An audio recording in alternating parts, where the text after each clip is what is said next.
Hello tout le monde, c'est Rana, j'espère que vous allez bien. Alors aujourd'hui, je vous retrouve pour le tuto coiffure numéro 20 si ma mémoire est bonne. Alors là, mes cheveux ont déjà été lavés et je vais les hydrater avec la crème soufflée de chez Activilong.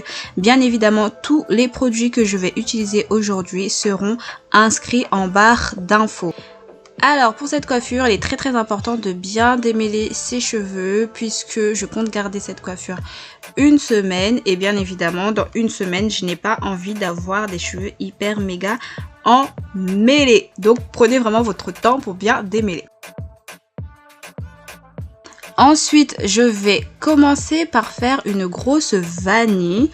Alors, ma vanille, elle ne commencera pas au niveau de la racine, hein. Vous allez comprendre après. Je fais exactement la même chose aussi de l'autre côté, mais si vous préférez les tresses, vous pouvez aussi faire 2 tresses. Je préfère ici les vanilles puisque je trouve que c'est plus rapide à faire.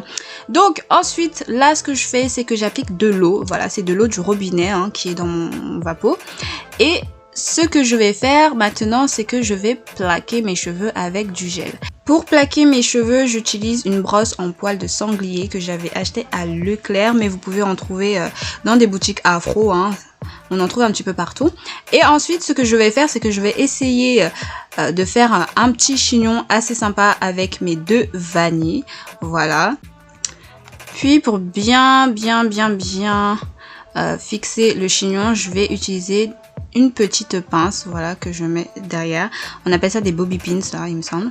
Et ensuite, on plaque bien les baby hair pour que ça tienne un maximum de temps. Une fois que c'est fait, on va s'intéresser à la deuxième partie de la coiffure, qui est, à mon humble avis, une partie qui est assez importante. Donc là, ce que je vais faire, c'est que je vais commencer par prendre 2 petites portions de mes cheveux. Je vais les hydrater, toujours avec la crème soufflée de chez Activilong, bien démêler et puis appliquer de l'eau. Voilà. On va humidifier d'abord nos cheveux, puis appliquer du gel. Donc c'est le gel de chez Activilong, effet mouillé, que j'avais acheté, il me semble, à environ 5 €. J'avais commandé sur internet. Alors franchement, pour l'instant, c'est le meilleur gel que j'ai trouvé pour faire des wash and go. Il sent bon, hein, ce gel n'a pas une odeur désagréable. Il définit super bien les boucles. D'ailleurs, je vous en avais déjà parlé dans une ancienne vidéo que j'avais intitulée « Je définis mes boucles avec Activilong ». Voilà, c'est toujours le même gel. Pour les wash and go, les filles, je vous conseille de toujours bien préparer vos cheveux avant. C'est-à-dire faire votre shampoing, appliquer votre après-shampoing et ou votre masque pour bien nourrir vos cheveux. Puisque si vos cheveux ne sont pas bien nourris, votre wash and go ne sera pas super beau à voir. Je sais de quoi je parle.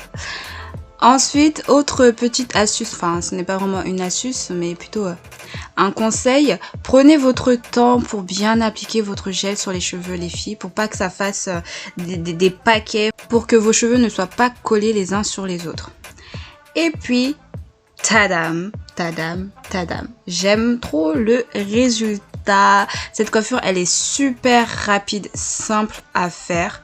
Si vous aussi vous êtes flemmarde comme moi, franchement, n'hésitez pas à opter pour cette coiffure. À la limite, vous n'êtes même pas obligé de faire un wash and go derrière.